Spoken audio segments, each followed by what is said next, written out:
Hello,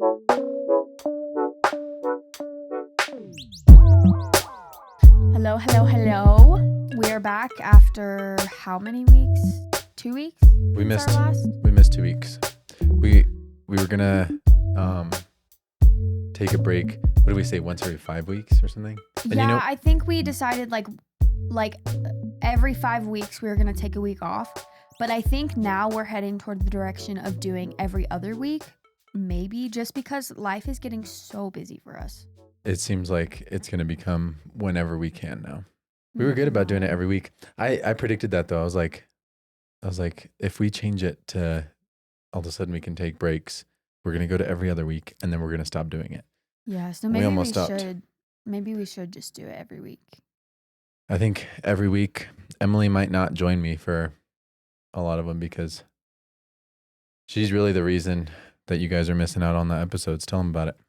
I'm just kidding. No, it's been kind of difficult. Like I said, we've been so busy, but also it's been hard to figure out things to talk about. We were gonna start having guests on the podcast, but we still have to get equipment for it and figure out where we're gonna do that, because right now we're in our basement and it's just really small. So we might have to move it to the living room or just do it over the computer, but I would rather not do that. Yeah, I like it to look nice. I've put a lot of effort into making this look nice. Mm-hmm. So it'd be a bummer to just be like, all right, we're going to just pull up a computer and I don't know, maybe. But I think next week we're going to have a woman on who's a homeschool advocate, but that's going to be over the line, online. On the line. It's going to be on the line. And because she's in California, right? I think so. Yeah, I was just scrolling Instagram and found her page. I was looking for people who would be interesting to interview. And I reached out to her because she's big homeschool advocate, and you're thinking about homeschooling. I am going to homeschool. Phoebe is 2.5. Yeah, she's 2.5 now. And so next year she'll start preschool. So that's crazy. Have you looked Phoebe is into? crazy smart. I feel like homeschooling her is going to be so easy because she picks everything up so quickly. She's super smart. We haven't had enough kids to be like, oh, she's the smartest one that we know. But I mean, compared to other kids her age, I feel like she's ahead of them. She knows. She just talks so good. Yeah. And she understands better than you. She talks so good. Stop. No, but so a lot of people will say don't talk to your kids like adults. I just took a parenting class for this job that I'm doing. And one of the things they said was don't talk to these kids like they're adults. Don't say no. Don't say words that have a negative thing. Don't say no. Don't stop. Tell you not to say no to kids? Yeah. They said do not say no. Don't stop. Instead, say how about we do this? Or how about we do this? Or Yeah. Hey, stop running. It's, hey, walk, please. But I don't know if I agree with that. I think when that it comes makes to sense. my kid. Well, with gentle parenting, it's don't say no and then don't replace it with anything. It's just let the kid tell you how they feel and all that. But I think with that style, it's not. It's just don't. I think it's more psychological than it is anything else because I don't. Here's the thing is I want Phoebe to know if there is ever a situation where I need her to do exactly as I say right then and there, when she's running out into the middle of the street and there's a car coming. When I say stop, I need her to stop. I'm not going to be thinking, hey, walk, please. That's not going to go through my brain. I'm going to say, Phoebe, stop. Mm-hmm. And I need her to stop. Right there, the first time I tell her to do it. That's why I don't really agree with that. Because if your kids never hear no, stop, is that setting them up for success as adults? I don't know. But here's the thing is we can talk to Phoebe like she's older and she understands it. Like she's 2.5 and we have full conversations with her. And it's crazy how smart she is. Yeah, I've never tried to have like baby conversations with her. Right. I'll do baby conversations with Shepherd a little bit, but He's 7 months old. he's He doesn't nowhere, talk yet. yeah, he's nowhere near even like, I mean, I don't know if what he does we would consider babbling. He doesn't really babble. He makes a lot of noises. He's starting to babble. He's 7 months old. Still pretty early. Ba, ba, ba. Yeah. That's about the extent of it. But that's where I'm okay with like, and I'm not like, oh, coochie coochie coo, little Right. shepherd. I'm just like, hey, shepherd. Yeah. Kind of talk to him like he's a dog, which that might be bad. But yeah, with our kids, once Phoebe gave us a hint of like her learning how to talk, I was talking to her like I would talk to you. And we use big words with her. We don't try to simplify everything for her. Like, she knows what the word necessary means. How many 2-year-olds do you know that use the word necessary? What else? Or that can say necessary? Yeah.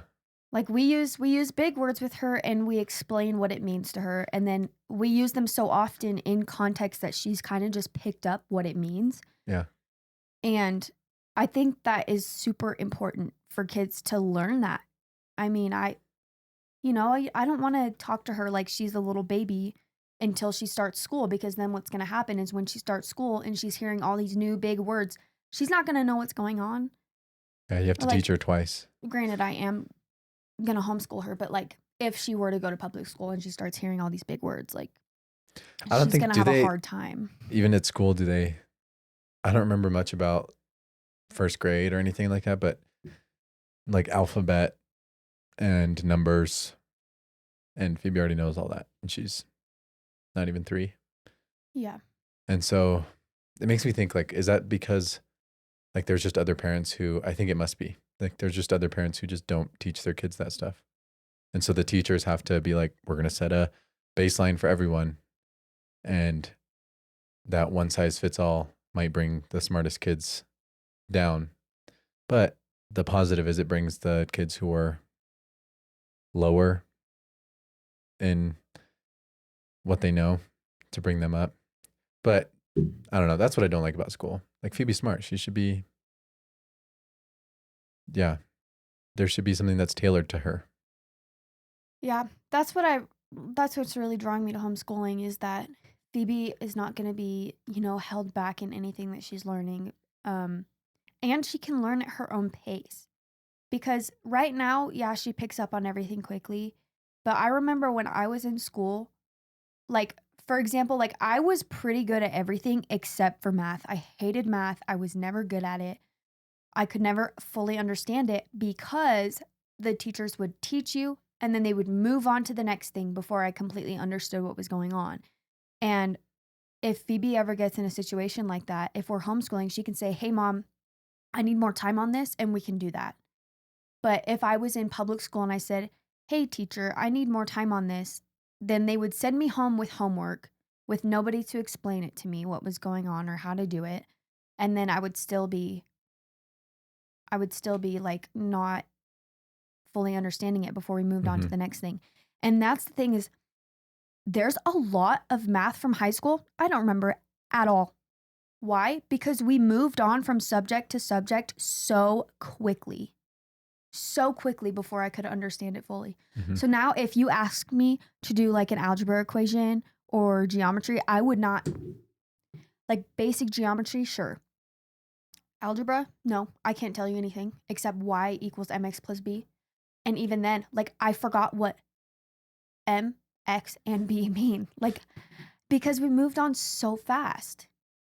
And that math, I think, is a skill that you need to use in order to maintain it, which we don't ever really use. We don't use math except basic math skills. Yeah. Basic multiplication, addition, and subtraction, and division.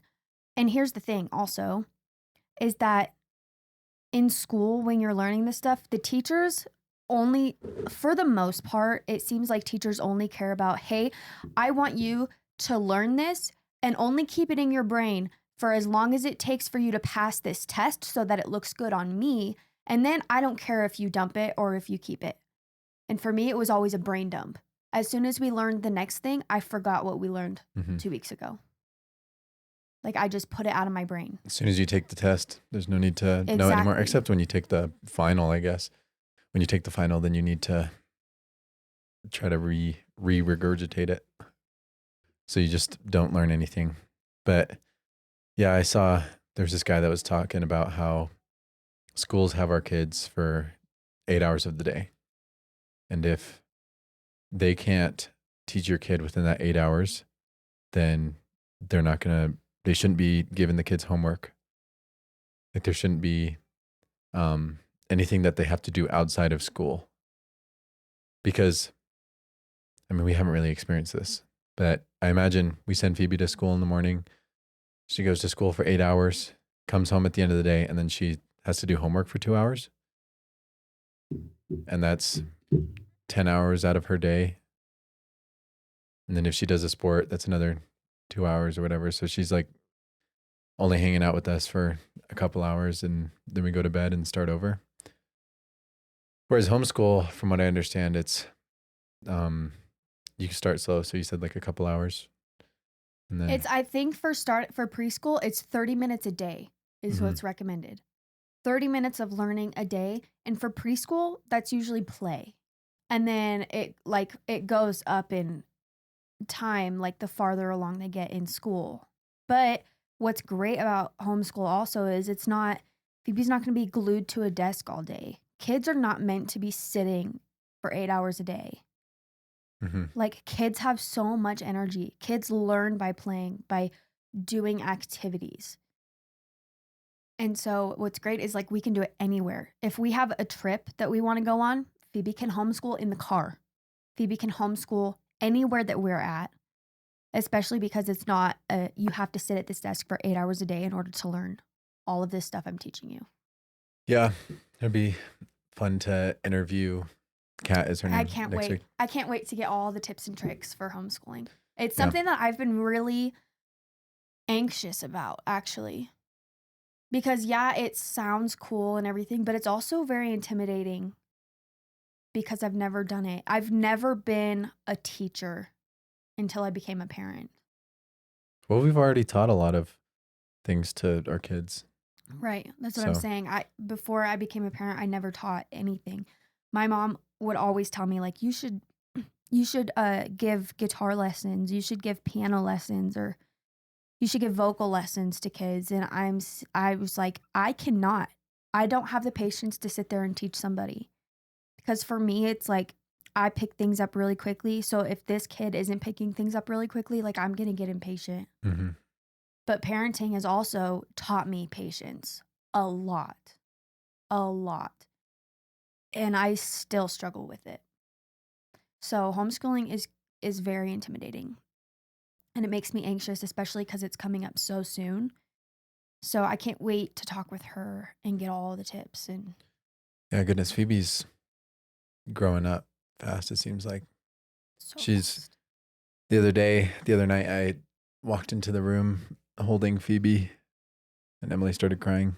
Because she was so big. He was holding her like she was a baby. And she's just her legs are dangling big. off. It's just it's bittersweet. She's growing up into such a beautiful little girl. And she's so nice and so kind-hearted and smart. But I miss my little baby. That's why it's good that we have Shepherd. Yeah. Shepherd makes up for it. Less hard. And he's so and cute. He's already 7 months old. That's crazy. Yeah, and he's standing up and trying to walk already. Yeah. He's pretty amazing too. Yeah. He's pretty amazing physically. He's a tank. Phoebe was amazing intellectually, and Shepherd is amazing physically. Because he's a tank. Yeah. He's just so strong. He started standing, like pulling himself up on stuff at 6 months old. And he started like crawling before he could even sit up. which is usually it's swapped, right? They start sitting up and then they'll start crawling. He started crawling at like 4.5 months, I don't like remember. scooting, like army crawling. Well, he does. Yeah, he would army crawl, and then he would do this thing where he lays on his belly and like a Superman pose, and then he'll just kick his legs. Yeah. That's so funny. But yeah, he's super strong kid. 2 feels good right now. I don't know if we'll 3 And feels like a lot. I've been thinking that too. So after I had Shepherd, I kept thinking like, oh, I want another baby. I want another baby. I think that was just hormones. Because now it's like 2 feels good, and I don't know if 3 would be too much or too overwhelming. Of course, like if it's in the Lord's plan for us to have more kids, like that will also be amazing. Children are a blessing. But right now, yeah, I'm thinking 2 is good. What do you mean by that?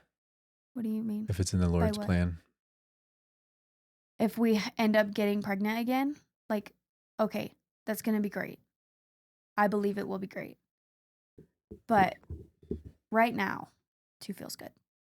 Just think that's an interesting saying for something that we have control over.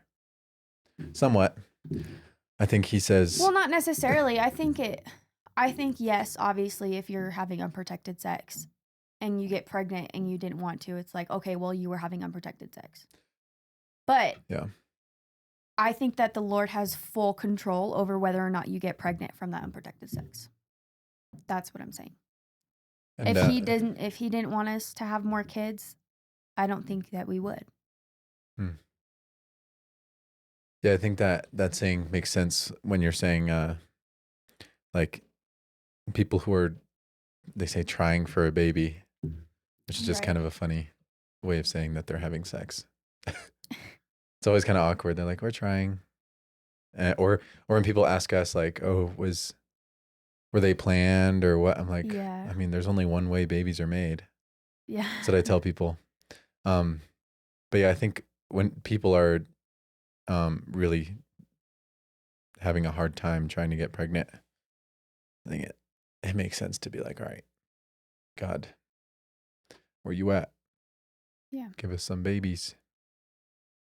That's a whole nother thing. But yeah, excited to have Kat on next week. And then I think we're really going to lean into a focus of marriage, parenting, and family topics. Yeah. Because that's what we know. Yeah. And we're just so like good that, at it. we're navigating it also. And no, we're not good at it. And that's the thing is Carlos came to me and he said, hey, I want this. This is where I want our podcast to go. I want it to be about marriage and parenting and raising children. And I told him, I don't know how I feel about that because I don't feel like we're qualified to give other people advice because our marriage is not perfect and our parenting is not perfect. And so he said to me, well, that's the thing is I want to be super transparent and like tell people what we're struggling with and tell them how we're getting over it and how we're getting through it and how we're doing better. Because I know there's a lot of you out there who are probably going through the same exact things that we go through. And I would love it if I had someone to talk to. Be like, hey, this is what's happening in our marriage right now. And for someone to be like, hey, I went through that exact same thing. This is what we did. This is how, let me help you. Let me talk you through this. Yeah, that's where the guests come in. I think we're going to try to have a lot more people who do have more experience. I don't know if I could say anyone's figured it out. I don't know if we'll talk to someone and they're like, we have marriage figured out. Just do these things. Because what is figuring it out? I don't know. It seems like a constant process. So Right. It's not like we figured it out. We won marriage. Yeah. It also feels very fake when you hear online, like you read the titles like how to have a biblical marriage, how to have a perfect marriage, how to parent better, or like, you know, those titles that are very like never changing. I don't know how else to explain it. But it's like, I don't believe you that you have a perfect marriage. I don't believe you that you're a perfect parent. I don't think anybody is. And I want to hear those nitty-gritty details about how you blew up on your kid because you got frustrated, but I also want to hear how you overcame that and how you went to your child and apologized and set the example of what it means to be a biblical parent or a biblical wife or husband. Like, I want to hear that. I don't want to hear just do this and this and this, because it feels very fake. Mm-hmm. Yeah, so hopefully we get a lot of those real stories. I've already had a couple people reach out and be like, "Hey, if you want to have us on, that'd be cool." Yeah. So, yeah, we just have to, I think, look ahead to the people who are ahead of us and ask, "How did you get to the point that you're at?" Not, Yeah. not how did you figure out marriage? What's the solution to marriage? What's the key? It's how did you get to where you are now? Because they don't know what's in the future. But there's so many people who I've heard of and talked about um, that have marriages that are not doing well. I think ours is doing a lot better than A lot it better than was. it was 2 years ago. I think part of that. Here, let's give our advice because it'd be fun to see what we think. I mean, next week we'll be married 3 years. Yes, our 3rd-year anniversary is Yeah, next week. in 1 week. Yeah. Yeah, and we're getting our rings tattooed. But so I wouldn't say that we have it figured out because No, not at all. there's people who go a lot further and then still fail. Maybe fail isn't the right word, but But you know what? I think we do have one thing figured out that a lot of couples don't. That our marriage is forever. And that our marriage is a commitment to God, and that no matter what we're going through, like, we need to forgive and we need to do better. mm-hmm. And that not being together is not an option, and that our marriage isn't dependent on how happy we are. Our marriage is a commitment and we have to stick to it. I think we have that figured out. And a lot of couples don't. Well, when I think our marriage started with us thinking like, okay, let's be happy. Yeah. You make me happy and let's make each other happy for the rest of our lives. Like that's not how it works. It's yeah, I think when we were like, all right, it's not about happiness anymore. I mean, that's the majority of the people that I talk to that say they want a divorce or that they're going through a divorce are like, well, I don't make that person happy. They don't make me happy. What's the point? And honestly, from a secular standpoint, in a world without God, that kind of makes sense. I think. I don't know. That's my view right now. We'll talk to people in the future and I'll ask them about that. That's going to be one of my questions is there any way to stay married if God isn't in the relationship? Which, I mean, right off the bat, it seems like the answer is yes, you can if you're committed to each other or whatever.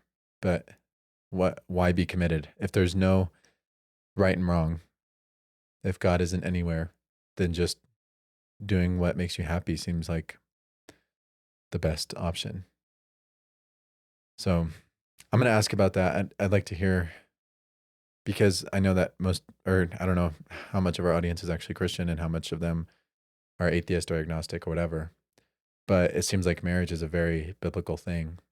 Mm-hmm. And so I'd like to hear from the atheist standpoint, like, why get married? What's the point? You know? Yeah. And that's not to say, like, when I say that your marriage is not about being happy, I'm not saying that God does not want you to be happy in your marriage. That's what people think when you say like, oh, it's not about happiness. They're like, oh, how dare you? Like, so you're just supposed to stay in an abusive relationship. You're just supposed to let them beat you because it's not about happiness. It's like, no, that's not it. Ideally, your marriage would be flourishing. Right. And happiness would be a byproduct of it. But when God is not the center of your marriage, you're bound to be unhappy. And I think that's just the truth. If you're unhappy in your marriage, it's not because of God. It's because of the enemy. Right? It's us. It's our nature. Yeah, our sinful nature, our evil nature. And yeah, God does not want you to be unhappy in your marriage.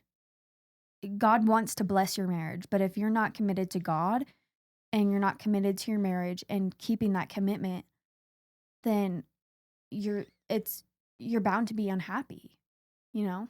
I Yeah. mean, God is happiness unless you're getting your happiness from these worldly things from the devil and you know, does that make any sense? Yeah. That's the way I see it. Yeah. If you don't have God fighting, this may be the wrong way of putting it. But again, this might show how naive we are, and then we'll go on an adventure trying to figure it out. But Yeah. yeah, if God's not with you, then all you have is the world, and the world is against you. That's just the nature of it. So I think we have how to stay married figured out. Right. Whether or not we do How it is like that. That's up to us, yeah. and that's going to be hard. But so it's like that's why it's hard saying we figured it out, because it's like you know how to do it. Are you going to actually do it? Right. Like I know what I'm supposed to do, but I do what I know what I'm not supposed to do. Now I think what we have to figure out is how to have a happy marriage Yeah. and how to be a good husband and wife. And that I think we've made a lot of progress on. And one of the big things that I think has helped us recently, like in the past couple months even, is humbling ourselves, Yes. which means when I am upset about something that you did, or you're upset about something that I did, that we don't take it personally and we don't say like, "Oh, I'm just a terrible husband." And I still struggle with that. yeah. I take things very personally. If Carlos is upset, he doesn't even have to say anything, but if his like mannerisms show that he's like irritated or upset or frustrated, I take it so personally, and then I end up getting mad and I end up like blowing up on him. Mhm. Um and that's something that I've really been working on, and we've gotten a lot better at it in the last few months. Yeah. The next step would be when you me not getting you to that point. So I think we're kind of working our way backwards to it's like we used to just both get angry and yell at each other and accuse each other of a bunch of things because we take it personally. Like you say, "Oh, you don't do this, this, and this," and I say, "Well, you don't do this, this, and this," and then it becomes a competitive about who's better. That didn't make sense. A competition about who's the better person, who's the better spouse, who's the better parent. But when you can humble yourself and just take correction and just say, "Yeah, you're right. Like I should have done that thing. I should have picked that up. I should have cleaned that." And I think that's the point that we're at, and is trying to figure out like when you call me out, I've been trying to do better. I don't know if you've noticed, I but have noticed. when you tell me something, I'm just like, "You're right. Like I should do that." And whereas I used to just be like, whatever, or insult you back, but I think the next point is I kind of right now I'm at this point where I feel like I need to let you know when something is wrong. So it's like when you're out grocery shopping Right. and the kids are like I'm watching the kids and they're like being fussy or whatever. There's no real reason why I should let you know, like, hey, the kids are crying. Yeah. You can't do anything about it. And I didn't do anything. I didn't say anything last time. They slept most of the time. Yeah. But I think yeah, I need to get to this point where it's like, does Emily need to know this? Um, and I think most of the time the answer is no. I could just do it. I don't know why I have that like I don't know why I have this desire to let you know when you've done something wrong or when there's something out of order that you could have fixed. I don't know why. I'm trying to figure out like there's no real reason that you need to hear about every little thing, Mm. especially if it just stresses you out or makes you feel bad. Yeah. Yeah, like the situation with the kids, like that when I'm grocery shopping and you're like telling me that the kids are screaming and crying, like that just stresses me out Hmm. so bad. Yeah. And so I'm trying to rush and then I usually forget like 5 or 6 things that are on my list because I'm trying to get out of the store super fast. And I could just say, hey, can you hurry up a little bit? Or Instead of being like, hey, the kids are screaming, you need to get back here and get Yeah. Shepherd and feed them.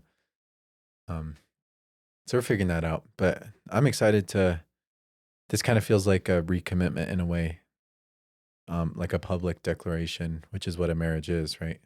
Yeah. Of a public declaration of a commitment to another person. And so I think that by us saying, like, these are the topics we're going to focus on, I think we are saying that we're committed to trying to implement these things. Mm-hmm. Whatever we learn, we're committed to trying to implement them and then update our audience on how things go and just being real. And then just leading by example. Because there's so many times where you hear about someone who's some sort of social media or influencer, some sort of celebrity that gives you advice on these things. And then you find out that they got arrested for whatever. something. Yeah. Yeah, like you think of Liver King. He's like, you need to eat testicles to increase your testosterone, and that's how you look like me. And you need to eat liver and raw meat. And then we find out, oh, you're taking steroids. Mm. And so it's like there's a lot of pressure, I understand, to look successful, especially with him. I mean, a fitness influencer, you got to look good. Right. People aren't going to take advice from someone who's fat and slobby. Well, and that's the beautiful thing of like of being Christians, I think, is that that's what Christianity is about, is like recognizing that you're not perfect and you're never going to be perfect. And I really hope that we can be good examples of that for people, of like, we are not perfect. Here's where our faults are. Here's where we mess up. But the beautiful thing is that we can mess up over and over and over again. But Jesus died so that we could mess up, so that we didn't have to be perfect, right? But it also like brings this desire for us to want to do better for him because of what he did for us. Does that make sense? It's a good segue into Easter, huh? Yes. Easter Sunday, which this is coming out on Sunday. Yes. And we're in a much better place, I think, than we were last Easter, which is cool. You've learned a lot about Christianity and stuff like that. Yes. And I've learned a lot. I still consider myself a baby Christian. I'm still have so much to learn, and I still have so much to work on. I think you're a lot further in Christianity, or a lot, I don't want to say better of a Christian, because what does that mean? But I think most people who say that they're Christian, where they'll say, like, oh, I believe in God. And you're like, okay. Yeah. And then I have what just else? I have worked so hard on being better. Yeah. I have really, really worked hard on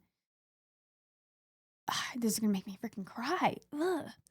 I have worked so hard on like looking at the things that I've done and trying to do better. And trying not to make the same mistakes that I've made before. I've worked so hard on it, and I know I'm not good enough still. I'm still not good enough, and I will never be good enough to deserve the forgiveness that I've been given. But yeah, I think I'm kind of proud of myself for how far I've come and how much I've changed from the person that I was 4 or 5 years ago.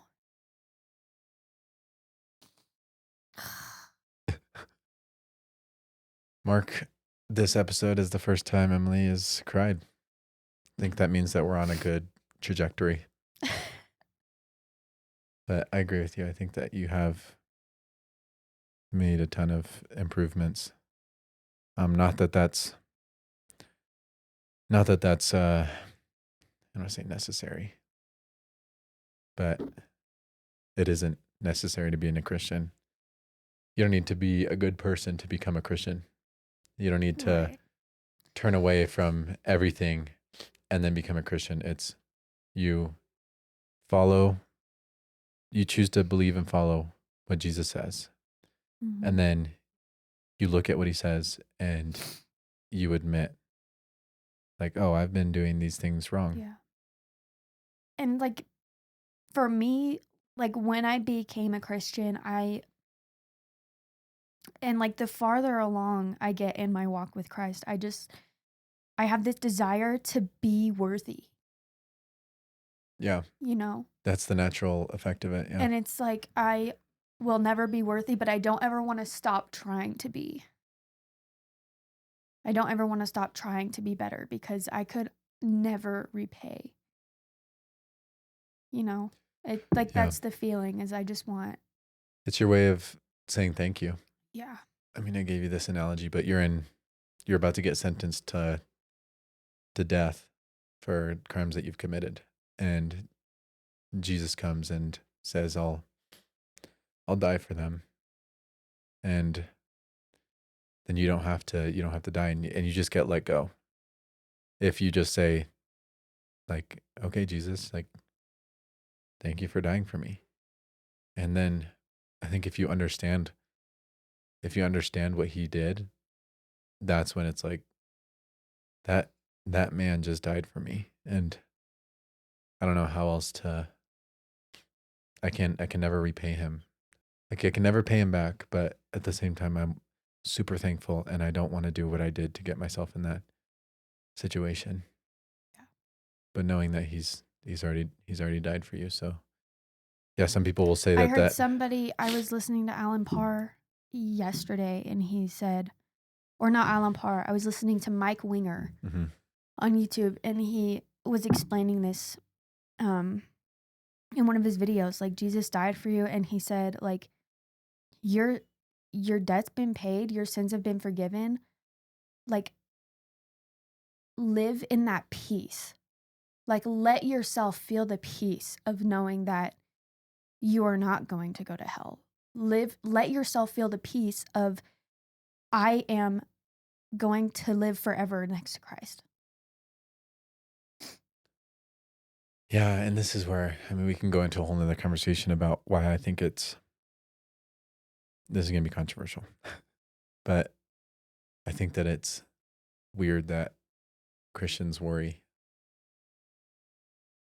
I know that I it's common. I do it a lot Yeah. still. But for me it's like the work is finished. We know how it's gonna end, you know? Yeah. Jesus gave us a spoiler alert. Like, oh, by the way, we win. Yeah. And for me it's like that's enough.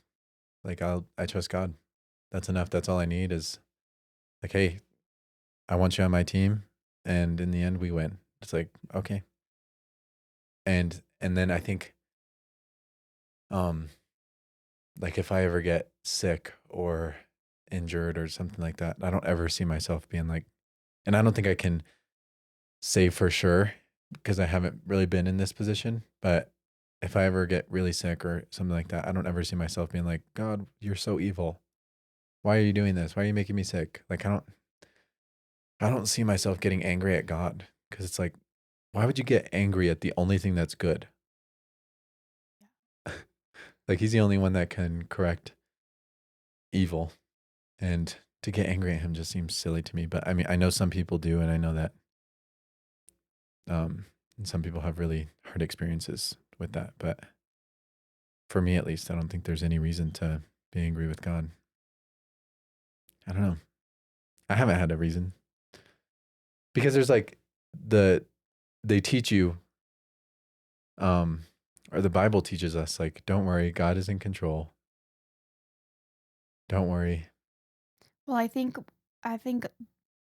part of the reason that a lot of people get angry with God, and I've been in this position, is mistaking what the enemy is doing to you for thinking that it's God doing it to you. Or mistaking what humans are doing. Right. And I mean, I did that 2 years ago and I was so angry at God. I was so angry. Mm-hmm. Um,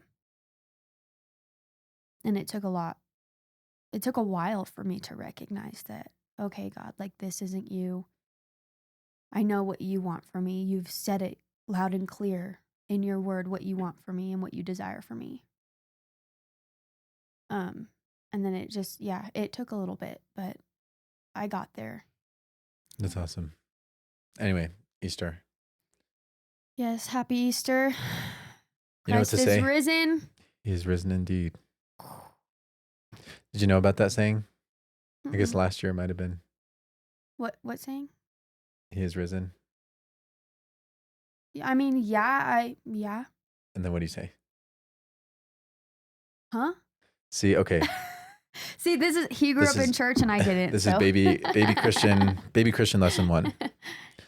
No, yeah, so you'll probably hear this at church, is someone will say, like, he has risen. And you don't just go, yeah. Or like, whoop, you're whoop. right. Yeah. Ditto. You know? Like, you're supposed to say, he is risen indeed. And I'm not sure what the origin. Why are you supposed to say that? It's just what people say? I think I heard my boss talk about it. He was saying that it's more of a tradition now, but it used to be a lot more impactful, like publicly declaring a truth. Yeah. Like back when Jesus actually did die, and then people were going around saying, hey, he's risen. Like it was actually like, oh my goodness, like the guy who just died that was healing a bunch of people and claiming to be God, like he died, but he is risen. And they're like, and then I think that's just how the word got out, and people just started saying he's risen indeed. And I'm guessing it's stuck around for 2,000 years because we still say it. I don't know if that's right, but that sounds right. So tomorrow when we go to church, because this was Saturday, we go Sunday morning. Just be ready for that. Okay. He's risen. He's risen indeed. Whoop, whoop. You can add that.